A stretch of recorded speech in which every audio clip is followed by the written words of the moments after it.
여러분, 우리가 새해를 맞이하면서 설날이나 명절을 보낼 때 늘 마음 한구석에 기도하는 기도 제목이 있죠. 바람과 소망이 있습니다. 가장 큰 바람과 소망 중에 하나가 무엇이냐면 아마 모든 분들이 그런 것 같아요. 왜 그러냐면 소원의 기도 제목 가운데 여러분들이 써내는 기도 제목을 보면 대부분 이 기도 제목은 꼭 써냅니다. 그것이 무엇이냐면 가족 모두 다 구원받는 거예요. 가족 모두 다 구원받아 하나님 앞에 예배하는 가정 되게 해달라고, 그리고 가정이 모두 다 건강하고 화목하게 해달라는 기도 제목은 빼놓지 않고 하시더라라는 거죠. 여러분, 이것이 나의 힘으로 나의 능력으로 됩니까? 여태까지 여러분 수십 년 동안 기도하셨던 우리 성도님들도 있는 줄 압니다. 내가 그렇게 열심히 기도하고 또 바라고 소망했는데 지금까지 이루어지지 않은 기도 제목 중에 가장 첫 번째 기도 제목이다라고 여러분 말씀하시는 분들이 있어요. 여러분, 이것이 내 뜻대로 내 맘대로 안 된다라는 거죠. 영국에 어떤 분이 예수 믿은 지 얼마 되지 않았어요. 그런데 이분의 삶은 그렇게 정결한 삶을 살지 못했던 것 같습니다. 예수님을 믿은 지 얼마 안 됐는데 이분이 친구하고 이런 이야기를 하는 거예요. 자네가 요즘에 교회 다닌다면서 예수 믿기 시작한 지 이제 얼마 되지 않았다고 하는데 어떻게 예수 믿는가? 내가 한번 질문을 할 테니까 대답해 보겠는가? 그러면서 이 친구가 예수 믿은 지 얼마 안 된 이 친구를 놀리면서 이런 얘기를 하는 거예요. 예수님은 몇 살에 돌아가셨는지 아는가? 성경은 모두 몇 권인지 아는가? 그러니까 이 친구가 대답을 할 수 없는 거예요. 글쎄, 난 잘 모르겠는데. 성경은 몇 권인지 몰라? 신약은 몇 권이고 구약은 몇 권인지 몰라? 잘 모르겠는데. 아니, 예수 믿고 교회 다닌다면서 그런 것도 몰라? 그러면서 빈정대고 놀리기 시작하는 거예요. 그러나 이 친구가 그것에 굴하지 않고 이렇게 이야기합니다. 나는 그건 잘 모르는데 나한테 가장 중요한 것이 있는데 그것은 무엇이냐면 내가 변화된 거야. 내가 예수 믿고 난 다음에 나는 이렇게 변화되었어. 그것은 무엇이냐면 자네도 내가 너무나도 잘 알지 않나? 제가 3년 동안 얼마나 우리 가족들을 괴롭히고 죄를 많이 졌는지 당신이 너무 잘 알지 않는가? 내가 집에 들어오기만 하면 모든 가족들이 두려워 떨고 있어. 아내도 아이들도 내가 술 먹고 또 내가 잘못 살았던 인생 때문에 얼마나 나를 미워했는지 몰라. 그러나 내가 예수 믿고 난 다음에 따뜻하게 나의 가족들이 나를 마주해 주기 시작했어. 내가 예수 믿고 나서 가장 변화된 것이 무엇인지 아는가? 내가 안에 평안이 있는 거야. 다른 거 다 몰라도 내 안에 평안이 있고 기쁨이 있어. 내가 더 대단한 사실을 깨달은 거 뭔지 아는가? 자네가 말한 성경이 몇 권인지 모르고 예수님이 몇 살에 죽은지 모르지만 내가 깨달은 것이 있고 내가 교회 다니면서 가장 크게 은혜 받은 것은 무엇이냐면 내가 태어나기 전서부터 그 하나님은 나를 지켜주셨고 예수님은 내가 그렇게 죄 많이 짓고 못난 나를 위해서 십자가에서 내 죄를 위해서 죽으셨다는 사실이야.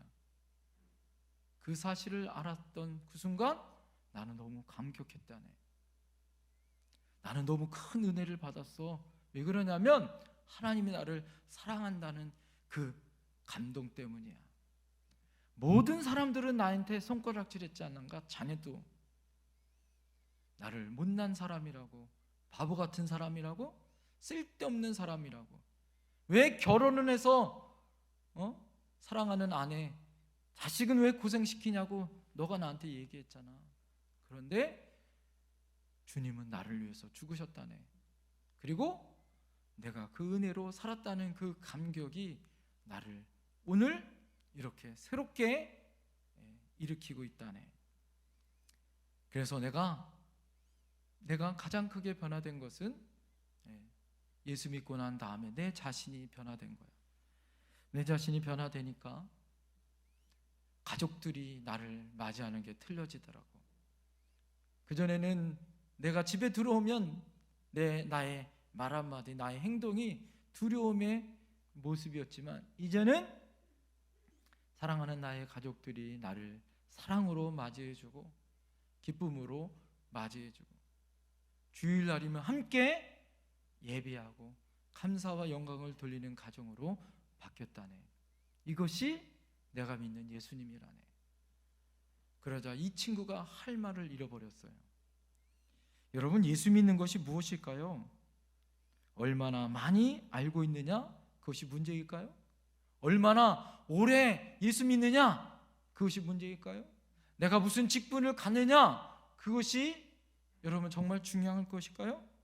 정말 중요한 건 무엇이냐면 내가 예수 믿고 나서 나의 삶이 어떻게 변화되어졌는가? 이것이 가장 중요한 거 아닐까요? 가정이 어떻게 변화되어졌는가?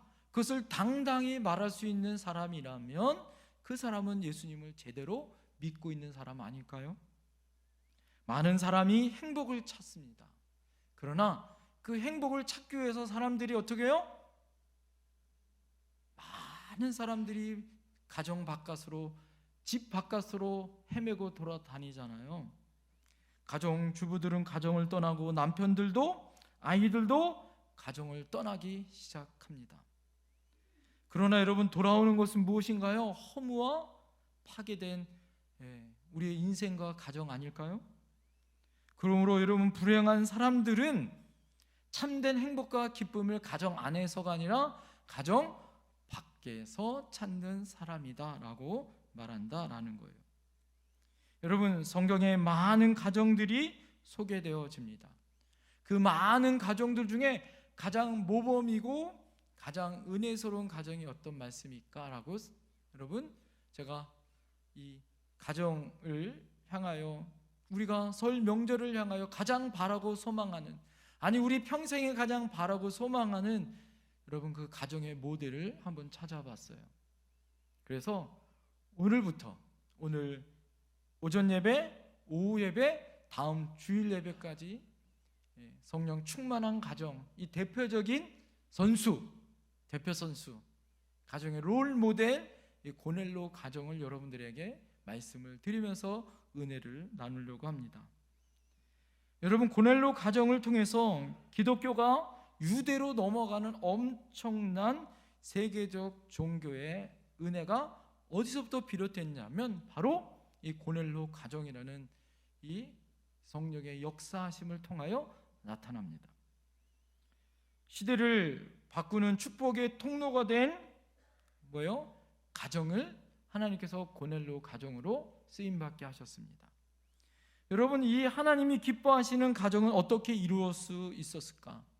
오늘 본문을 보면서 하나님은 그 가정을 기억하셨다라고 말씀하고 있고, 우리가 단순히 아는 정도의 칭찬이 아니라 하나님은 그 가정을 기뻐하여 하나님이 유대 민족 가운데 그 선택된 하나님의 민족에게서 하나님은 그 가정의 롤 모델을 찾는 것이 아니라 오히려 이방 나라 사람이었었던 로마 장군의 가정인 고넬료를 통하여 하나님은 그 가정의 아름다운 모습으로 우리에게 말씀해 주시더라라는 거예요. 자, 그렇다면 이 고넬료 가정이 어떻게 칭찬받는 가정이 되었나요? 그 첫 번째는 고넬료 가정은 하나님을 예배하는 가정이었다라는 것입니다. 오늘 고넬료에게는요 특징이 있죠. 이방인이었다라는 거예요.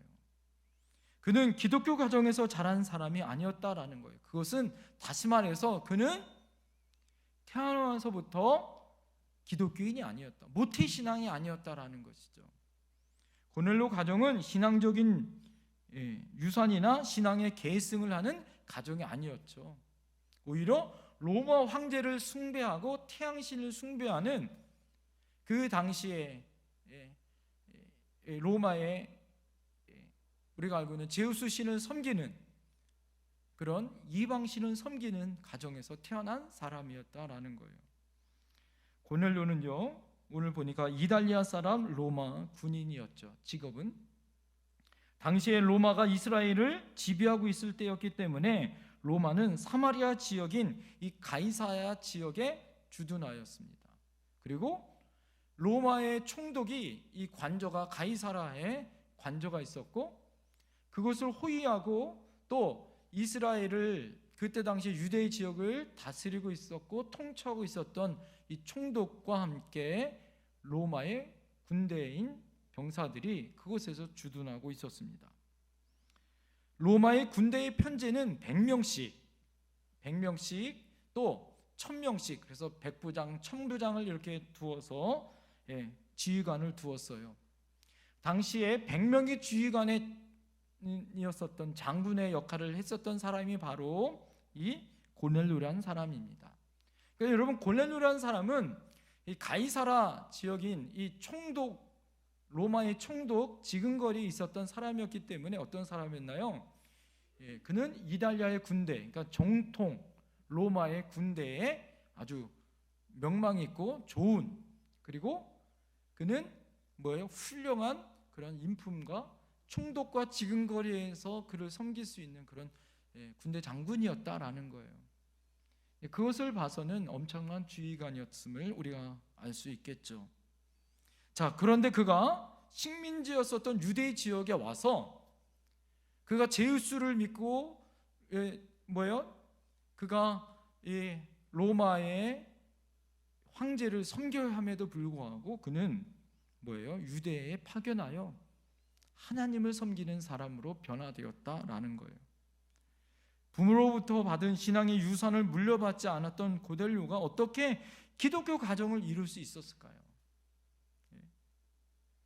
여러분들에게는 어느 가정은 부모님으로부터 받은 신앙의 유산이 있는 가정도 있고, 어느 여러분 가정은 여러분 때에서부터 믿는 신앙의 가정도 아마 있을 것입니다. 그러나 오늘 여러분, 고넬료라는 사람은 더욱더 어렵지 않을까요? 이방인이었잖아요. 로마 사람이잖아요. 그러나 그가 유대 지역에 하나님을 믿고 예수님을 섬기는 가정으로 그가 복을 받았다라는 거죠. 여기서 여러분, 그는 하나님을 경외하는 사람이라고 2절에 이야기합니다. 그 경외한다라는 말은 공경하다, 존경하다라는 의미예요. 그는 하나님을 공경하고 존경했다라는 거죠. 하나님을 경외했다는 게 뭐예요? 하나님 앞에 예배하는 사람이었다라는 거예요. 여러분이 하나님을 공경하니까 오늘 이 예배 자리에 나오신 거 아닙니까? 그건 것만큼 고넬료도 하나님 앞에 경외함으로 예배하는 사람이었다라는 거예요. 그 증거가 어디 있습니까? 33절에 고넬료가 베드로인 시몬 베드로를 초청하여 가정의 부흥회를 엽니다. 그죠? 여러분, 오늘 가정의 부흥회를 열 때 33절에 보면, 이에 우리가 주께서 당신에게 명하신 모든 것을 듣고자 하여 다 하나님 앞에 있나이다, 이렇게 이야기합니다. 그가 베드로를 청해놓고 하나님의 말씀에 듣고자 하였다, 이 말은 뭐냐면 준비되었다라는 거예요. 하나님 앞에 예배드릴 준비가 되었습니다, 말씀 들을 준비가 되었습니다 라는 준비된 사람이었다라는 거죠. 뭐에? 예배로 준비된 사람이었다라는 거예요. 하나님의 말씀은 베드로를 통하여 말씀을 들었을 때 그가 베드로에게 하나님 앞에 서 있다, 하나님 앞에 있다라고 표현하잖아요. 여러분, 이 말이 굉장히 중요한 말입니다. 왜 그래요? 베드로는 자기에게 어떤 사람입니까? 지금 로마의 자기의 신분은 뭐예요? 로마의 백부장이에요. 지휘관입니다. 장군입니다. 그런 사람이 지금 저 유대 신분을 봐서는 어부잖아요. 예수님의 제자이긴 하지만 그런 사람을 불러서 말씀을 들어요. 그런데 그의 자세는 어떤 자세예요? 하나님 앞에 있다라는, 코람데오, 하나님 존전 앞에서의 모습으로 준비되었다라는 거죠. 이 말이 뭐예요? 하나님 앞에 예배드리는 신앙의 모습으로 서 있었다라는 거예요. 여기서 여러분 중요한 포인트를 놓치지 말아야 합니다. 그것이 무엇이냐면 지금 고넬로가 혼자 베드로를 모시고 예배드리는 게 아니라는 거예요. 오늘 본문에 보면 온 지방과 더불어 이렇게 얘기합니다. 그가 온 지방과 더불어, 이 말은 뭐냐면 부인도 아들도 더불어 온 가족, 자기의 하인과 부주의관까지 그는 하나님을 예배하며 섬기는 그런 사람이었다라는 거예요. 여러분, 혼자 예수 믿는 사람들이 얼마나 많습니까? 남편 혼자 여러분 예배 드리고 예수 믿는 사람도 있고, 부인 혼자 예배 드리는 사람도 있고요, 부모만 예수 믿고 예배 드리고 자녀들은 예배 드리지 않는 가족들도 있어요. 또 어느 가정은 자녀들만, 그래서 부모님의 구원을 위해서 피눈물 나게 기도하는 자녀들도 있습니다. 그런데 오늘 고넬로는 어떻게 해요? 온 집안과 더불어. 이 말이 얼마나 복된 말입니까? 온 집안과 더불어. 여러분, 뿐만 아니라 고넬로는 자신과 관계 있는 모든 사람들에게 예수님을 믿도록 여러분 어떻게 해요? 전도하는 사람이었음을 알 수 있습니다. 7절에 보면 천사가 베드로를 불러오라고 말하죠. 그랬을 때 그가 하인들과 부하 하나를 뭐예요? 요바에 있는 무두장이 시몬 집에 있는 무두장이에 있는 그곳에 머물고 있는 시몬에게 보내잖아요. 여러분, 여기서 부하 가운데 가장 경건한 사람 하나를 불러 세웁니다. 이 말은 뭐냐면 부하 중에도 예배하는 사람이 있었다라는 거예요. 또 24절에 보면 베드로를 기다릴 때 뭐예요? 친척과 가까운 친구들을 불러서 기다렸다. 그러니까 베드로를 불러서 가정에서 말씀을 들으려고 하는데 뭐예요? 베드로 목사님을 불러서 신방 받는 거예요. 가정에서 신방 받는데 보통 어떻습니까? 저희들도 여러분 신방하잖아요. 대신방 같은 거. 어느 가정들은 아이들은 없고 그냥 집안에 있는 분들만 이렇게 신방 받는 분들이 있어요. 그런데 여러분 어떻게 돼요? 신방은 그렇게 받는 것이 아니죠. 오늘 어떻게 받아야 될까요? 고넬로 가정처럼 받아야 되는 거예요. 어떻게 해요? 귀하게 하나님의 말씀을 드릴 베드로 목사님이 자기 집으로 이제 신방에 왔어요. 그럴 때 어떻게 왔습니까? 오늘 보니까 온 집안 식구들뿐만 아니라 친척과 뭐예요? 거기 보면 가까운 친구들까지 초청해서 말씀을 들어요. 여러분, 이것이 얼마나 아름다운 모습입니까? 고넬로 자신만 신앙생활한 것으로 만족하지 않고 배우자, 자녀, 종들, 친척과 친구들까지 다 하나님의 말씀을 듣는 그런 기회로 만들고 또 그것을 통하여 아름다운 신앙의 모습이 있더라라는 거예요. 제가 아는 어느 권사님의 예수 믿은 다음에 그 권사님의 꿈이 있었습니다. 그 권사님의 꿈은 무엇이냐면 아주 소박한 것이지만 아주 본질적이고 아름다운 꿈이었어요. 그것은 무엇이냐면 내가 결혼하면 남편과 자녀들과 함께 하나님을 예배하는 그런 가정으로 만들고 싶은 거예요. 그래서 주일날 하나님 앞에 일찍 하나님 앞에 나와 성전에 나와 기도하고 성도들을 열심히 봉사로 섬기고 교회에 맨 마지막에 가는 그런 가정이 되고 싶다라는 꿈이 있었어요. 여러분, 그 꿈은 이루어졌을까 안 이루어졌을까요? 그 꿈은 여러분 이루어졌습니다. 아름다운 꿈은 여러분 그렇게 이루어졌어요. 여러분들 결혼하지 않은 혹시 여러분들 우리 청년들이나 여러분 자녀손들이 있다면 혹시 여러분들의 그런 꿈이 있다면 그 꿈이 아름답게 이루어져야 할 줄 믿습니다. 제가 처음 전도사 사역했을 때 안양에 있는 창곡교회라는 교회에서 제가 처음 전도사 사역을 시작했을 때 그 권사님이 그런 꿈이 있었어요. 그래서 그 꿈을 가지고 이 권사님이 어떻게 했냐면 그 권사님 고향은 저 전라도 아주 시골, 예? 아주 깡촌에서 이 권사님이 안양까지 올라온 거예요. 그래서 결혼을 했습니다. 결혼을 해서 이분이 그렇게 열심히 섬긴 거예요. 이 권사님의 부모님은 일찍 돌아가셔서 동생뿐만 아니라 사촌 동생들까지 이 권사님이 키웠어야 됐었다고 그럽니다. 그런데요, 이 권사님이 얼마나 열심히 하셨냐면, 그리고 얼마나 이 권사님이 존경받는 권사님이냐면, 제가 이렇게 간증하잖아요.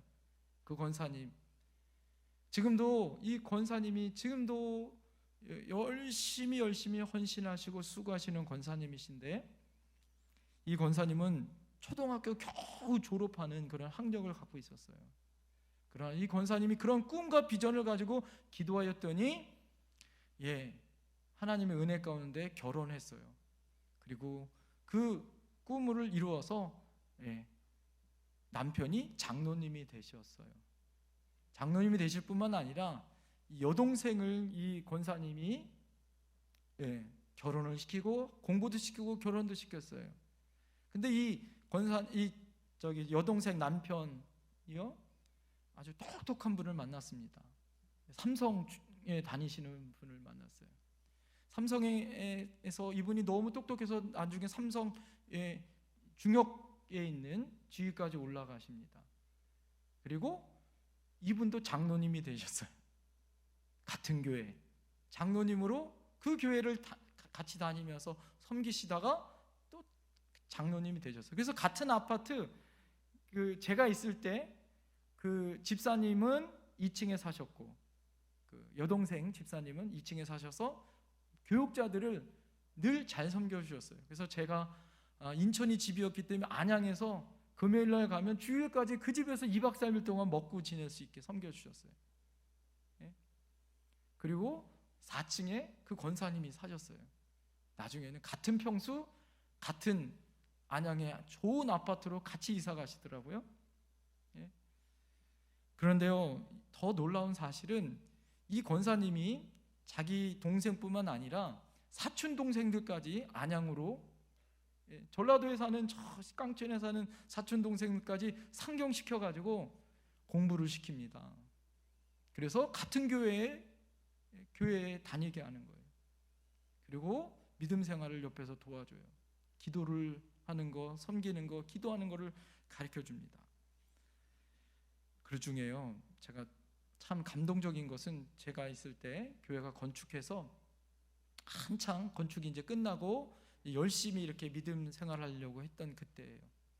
그러면서 제가 있을 때 이제 교회 봉헌식을 했습니다. 건축 다 하고 이제 봉헌식을 할 때 감사패 중에 그 권사님 사촌 동생이 감사패를 받은 거예요. 그 사촌 동생은 슈퍼를 했습니다. 슈퍼를 했는데 이분이 뭘 했냐면, 슈퍼에서 나오는 돈이 뻔하잖아요. 이 남동생이었어요. 이분이 뭘 했냐면 그 집에 봉고차가 있는 거예요.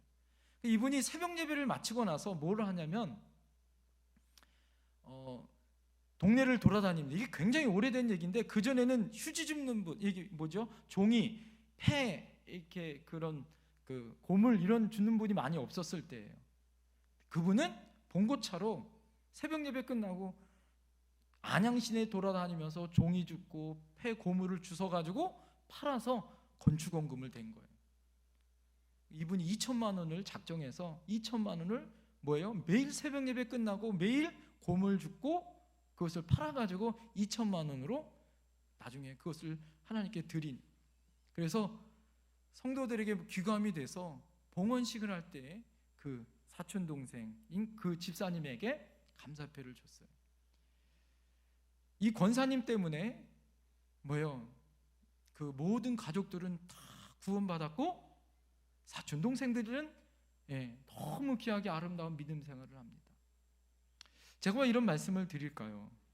여러분, 오늘 고넬료라는 한 사람으로 인하여, 예배하는 한 사람으로 인하여 온 지방과 더불어 하나님 앞에 은혜를 받고 예배하는 가정이 되었더라. 할렐루야.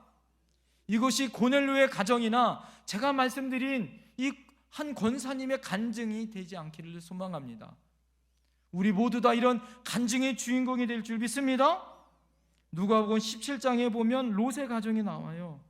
롯의 가정은 창세기 19장에 나와 있는 불행한 가정의 예화로 예수님이 드십니다. 우리가 잘 알듯이 아브라함을 인하여 롯의 가정은 복을 받았잖아요. 소돔과 고모라라는 좋은 땅에서 복을 받았습니다. 그러나 그들이 어떻게 해요? 죄악과 하나님의 징계로 인하여 유황불에 재앙이 있을 때 천사들이 그들에게 찾아가 롯의 가정을 구원시키려고 합니다. 그러나 롯은 깨달아 아내와 자기 딸들에게 이야기하지만 사위들은 하나님 말씀 안 들어요. 그리고 그냥 남아 있습니다. 그리고 빨리 소환성까지 다음 날 유황불이 내리기 전에 도망가야 합니다. 그럴 때 어떻게 합니까? 가족이 도망을 가죠. 자, 그럴 때 뭐라고 얘기합니까? 천사가 절대 소돔과 고모라 성을 뒤돌아보지 말라고.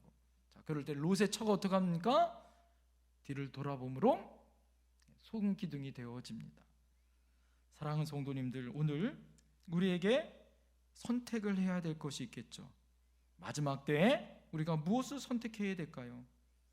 여러분, 성도들에게 우리가 살다 보면 건강도 잃을 수 있고요, 또 사업도 망할 수 있고, 신앙생활하다 보면 실패도 할 수 있고, 고통스러운 일이 있을 수도 있습니다. 그러나 세상과 재물 가운데 우리가 욕심과 나의 것을 또 나의 가정을 빼앗기는 것 때문에 절대 뭐 해야 돼요?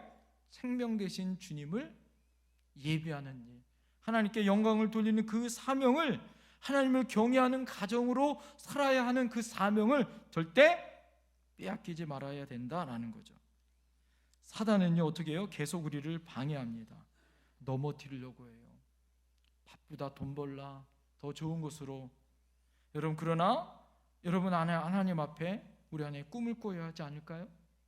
그냥 되는 것이 아니죠.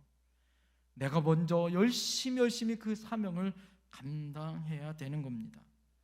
온 가족과 더불어 하나님 앞에 예배하는 가정을 만들겠다라는 소원과 마음을 가지고 열심히 어떻게 돼요? 노력하고 내가 수고해야 됩니다. 오늘 이 시간 여러분 하나님 앞에 여호수아처럼 선언했으면 좋겠습니다. 여호수아가 여러분 여호수아서 24장 15절에 이렇게 이야기합니다. 한번 따라 보시겠어요? 오직 나와 내 집은 여호와를 섬기겠습니다. 백성들에게 나와 내 집은 오직 여호와만 섬기겠다라고 선언해요. 여러분, 저와 여러분들이 이렇게 하나님 앞에 그런 소원의 마음을 가졌으면 좋겠습니다. 한번 따라해 보시겠어요? 오직 나와 내 가족은 하나님만 예배하겠다. 할렐루야. 그런 저와 여러분들이 되기를 소망합니다. 고넬로 가정은요, 두 번째 어떤 가정이었느냐? 선한 가정이었다라는 거예요. 선함을 행하는 가정이었습니다. 2절에 보면 그는 백성을 많이 구제하고 이렇게 이야기합니다. 오늘 말씀드린 것처럼 이 고넬료라는 사람은 로마 사람입니다. 이탈리아 사람이에요. 여기서 이 백성들을 많이라는 이 많이라는 만어는 크게 자주란 말이에요. 구제라는 말은 불쌍히 여기다 자선과 자비를 의미합니다. 그러니까 고넬료라는 사람은 자주 많이 뭐예요? 자기 백성이 아님에도 불구하고 선함으로 베풀었다라는 거예요. 양과 질로 풍성하게 베풀었다. 그래서 22절에 보면 여러분 그늘 사람들이 어떻게 해요? 유대 사람들이 칭찬했다 이렇게 이야기합니다. 그는 뭐예요? 로마 사람들도 존경할 뿐만 아니라 어떻게 해요? 유대 사람들까지도 존경하는 사람이었다라는 거죠. 여러분, 이렇게 선함이다라는 거예요. 여러분, 그는 로마 군대 사람이어서 하늘에 나는 새도 떨어뜨리는 권세를 가진 사람이에요. 굳이 그렇게 살지 않아도 됩니다. 오히려 권력을 가지고 힘있게 폭력으로 오히려 유대를 다스릴 수 있어요. 그러나 그는 어떻게 했습니까? 그는 선함으로 나라를 다스리고 유대인들을 섬겼다라고 말할 수 있겠죠. 여러분, 그들은 우월함과 자부심으로 그렇게 한 것이 아니라 사랑으로 섬겼다라는 거예요. 성경에 여러분 산상수훈에 보면 오리를 가자면 몇 리까지 가나? 10리까지 가나라는 말은 당시에 법이 있었어요. 어떤 법이냐면 로마의 군병들이 지나가는 유대인 누구에게도 붙잡고 짐을 질게 하면서 가자라고 이야기하면 법적으로 5리까지는 무조건 유대 사람들은 로마 병정을 쫓아가야 하는 법이 있다고 합니다. 자, 그런데 오늘 유대인들에게 그렇게 폭력으로 강압적으로 한 것이 아니라 그는 섬기는 사람이었다라는 거죠. 신명기 24장 20절에서 21절에 보면 주님이 정말 원하는 것은 무엇이냐? 내가 내 감람나무를 딴 후에 그 가지를 다시 살피지 말고 그 남은 것은 객과 고아와 가부를 위하여 남겨두며 내가 내 포도원 포도를 딴 후에 그 남은 것을 다시 따지 말고 객과 고아와 가부를 위하여 남겨두라. 이 말은 뭐예요? 우리가 서로 구제하고 사랑으로 섬겨주라 이거예요. 여러분, 구제는 예수 믿는 사람들의 사랑의 표현이요 선함의 열매다라는 거예요. 그래서 에베소서 5장 9절에 보면 빛의 열매는 모든 착함과 의로움과 진실함이다 이렇게 이야기합니다. 우리 안에 선함으로 하나님 앞에 나아갈 수 있어야 된다라는 거예요. 사랑하는 성도님들, 가족전도 그냥 되는 거 아니죠. 오늘처럼 우리가 어떻게 해야 될까요? 우리를 이웃을 초청하고 또 친척을 초청할 때 어떻게 해요? 고넬료의 말에 순종하여 그 모든 사람들이 고넬료 집에 왔다라는 것은 고넬료의 권위를 말하는 거예요. 권위를 말하는 건 뭘까요? 그 집에 오기를 좋아한 거죠. 감사한 거예요. 오면 뭐예요? 가족들이 오면 뭐예요? 먹을 거 좋아하잖아요. 여러분, 설 명절 때 가족들이 와서 제일 먼저 하는 게 뭐예요? 오늘은 무슨 음식을 하나. 저는 이번 설에도 우리 부모님 이번 설날은 주일이어서 저희 집은 토요일 날 모이기로 이렇게 정해졌습니다. 여러분, 저는 이번 주 토요일 날 우리 부모님이 뭘 준비했을까? 우리 어머니 뭘 준비했을까? 내심 기대합니다. 예? 저만 기대하나요? 예? 여러분, 전도는 그냥 되는 게 아니죠. 어떻게 됩니까? 열심히 우리가 섬겨야 하는 거예요. 예? 힘들고 어려운 사람들을 위해서 우리가 열심히 섬기는 것처럼 백부장인 이 고넬료가 어떻게 합니까? 오늘 이 귀한 이스라엘 백성들, 유대 백성들을 위해서 섬겼던 것처럼 우리 가족들을 위해서 열심히 섬겨야 돼요. 저희 어머니를 보니까 저희 집은 큰 집에서 살아서 저희 어머님이 어떻게 행했는지를 봅니다. 저희 어머님은 손이 크셔요. 근데 크신 게 그냥 크신 것이 아니라 큰 집에서 크신 아버님 형제 4남2녀. 그래서 친척들이 올 때마다 바리바리 싸보내셔요. 여러분, 왜 그럴까요? 예수 믿지 않는 가족들도 있잖아요. 여러분, 우리가 가족들을 위해서 어떻게 선함으로 그들을 전도할 수 있을까요? 그냥 되는 게 아니죠. 우리 안에 고넬료처럼 선함이 있어야 하는 거예요.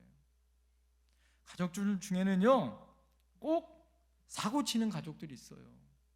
손해보게 하고 또 손 벌리고 이런 가족들 꼭 있습니다. 그러나 여러분, 예수 믿는 우리들 어떻게 돼요? 인내하고 참아야 구원시킬 수 있는 거예요. 더 베풀어야 하고 사랑으로 나누어야 합니다. 그래야 그들을 구원시킬 수 있는 거예요. 오늘 여러분에게 두 가지 말씀드렸습니다. 이따 오후 예배 때 또 계속 이어지기 때문에 오늘 말씀을 이 두 가지만 오늘 제가 말씀을 드리는 거예요. 고넬료는 예배하는 가정이었고, 두 번째, 고넬료는 선함을 행함으로 옮기는 가정이었어요. 이 고넬료는 그래서 더불어 은혜 안에 성령의 충만한 하나님의 가정으로, 여러분, 그들이 예수 믿고 구원받는 것으로 끝난 것이 아니라 그들이 하나님 앞에 세례받고 성령의 충만함을 받는 그 놀라운 기적의 역사가 그 가정에 이룰 수 있었던 것은 고넬료라는 한 사람의 믿음으로 시작되었고, 그 사람이 예배하며 함께 예배하고 사랑을 베풀고 사랑을 나누었을 때 귀한 가정이 구원을 받았습니다. 여러분, 우리에게도 이런 이번 설날에 가정 안에 놀라운 하나님의 역사하심이 나타나기를 소망합니다. 기도하겠습니다.